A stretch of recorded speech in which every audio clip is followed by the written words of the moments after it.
Hi! అందరికీ నమస్తే. ప్రతిపక్ష నాయకులు జగన్మోహన్ రెడ్డి గారు ప్రతిపక్ష హోదా ఇస్తే అసెంబ్లీకొస్తా, మైక్ ఇస్తే అసెంబ్లీకొస్తా అని అంటున్నాడు. ఇది ప్రజాస్వామ్యంలో మంచి పద్ధతి కాదు.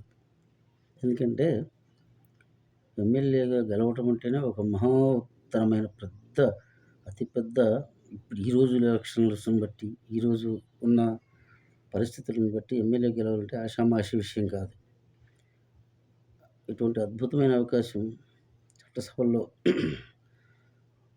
ఉండే అవకాశం మీకొచ్చినప్పుడు మీరు దాన్ని సద్వినియోగం చేసుకోవాలి. తప్పకుండా అసెంబ్లీకి అటెండ్ కావాలి. అదేమంటే నాకు మైక్ ఇవ్వరు. ముఖ్యమంత్రి గారికి ఎంత సమయం ఉంటే ఎంత సమయం ఉందో అంత సమయం నాకు కావాలి. మైక్ నాకు ఎక్కువ ఇవ్వరు. ప్రతిపక్ష హోదా ఉంటేనే ఇస్తారు అని ఒక వితండవాదం చేస్తున్నారు. కొన్ని విషయాలు నేను జగన్మోహన్ రెడ్డి గారికి గుర్తు చేయదలుచుకున్నాను. గతంలో మన నాయకుల చరిత్రలు చదువుకోండి.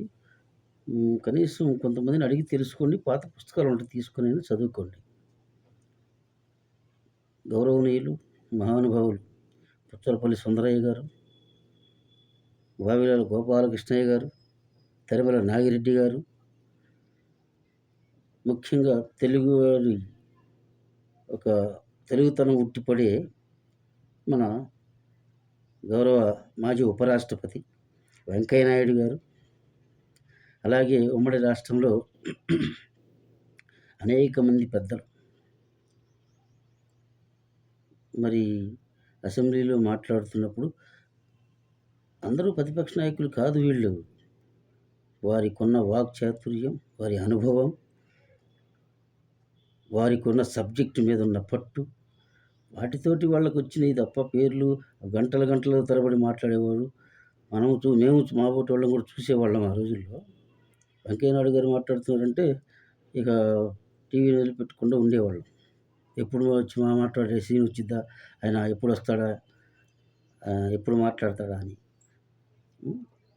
మరి అంతకుముందు కూడా ఈ మధ్య కాలంలో గత 15 సంవత్సరాల క్రితం ఇప్పుడు ఈ తరం కూడా చూసే ఉంటారు. మన లోక్సత్తా స్థాపించినటువంటి వ్యవస్థాపక అధ్యక్షుడు జయప్రకాష్ నారాయణ గారు ఎంత అద్భుతంగా ఒక్కడే ఎమ్మెల్యే. ఆ రోజు ఉమ్మడి ఆంధ్రప్రదేశ్లో వెంకయ్య నాయుడు గారు బీజేపీకి ఒక్కడే ఎమ్మెల్యే. అసలు బీజేపీ జాతీయ స్థాయిలో కూడా వాళ్ళకి ఇద్దరు ఫస్ట్‌లో 1983, 84లో ఉంది ఎంపీలు. అది కూడా